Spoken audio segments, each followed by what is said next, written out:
I think the first thing to recognize about hunger is that today it's a rural phenomena. It's mainly in third world countries, and it's mainly among communities that are actually agricultural communities.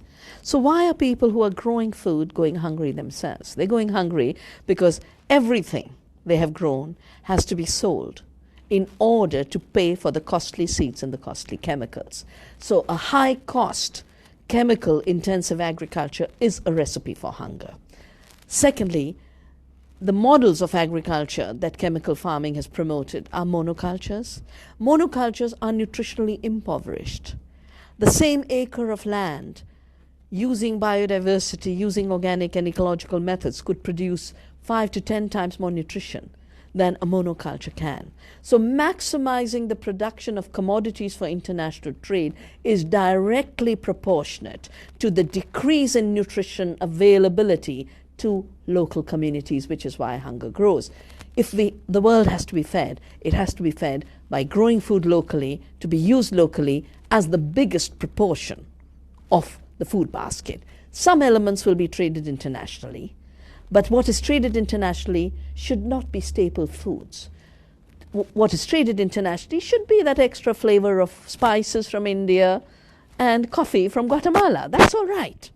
But to turn the world into a dependency on staples has nothing to do with feeding the world. It has a lot to do with controlling the food supply.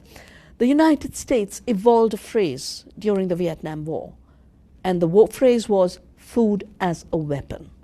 The use of food as the ultimate weapon of control. And the tragedy is the growth of agribusiness in the US has gone hand in hand with the US foreign policy to deliberately create hunger locally in order to make the world dependent on food supplies through which you can then control countries and their decision-making ability. So hunger has become an instrument of war.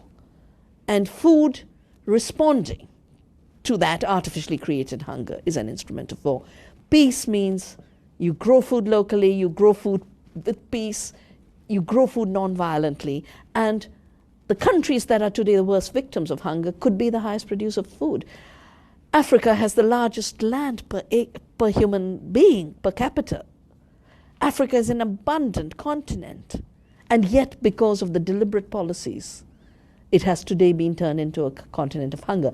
India, which has the best soils, the best monsoons, the highest biodiversity, should not have any problem. We're growing enough food.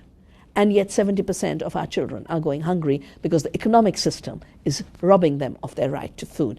So food production must once again be an issue of sustainability, taking care of the earth, and the human right to food must be an inalienable right. These rights cannot be ensured through a marketplace where food has become a commodity and a subject of speculation. We saw what speculation did in 2008. Food prices doubled, and the companies that control the food system doubled their profits while riots took place in 40 countries.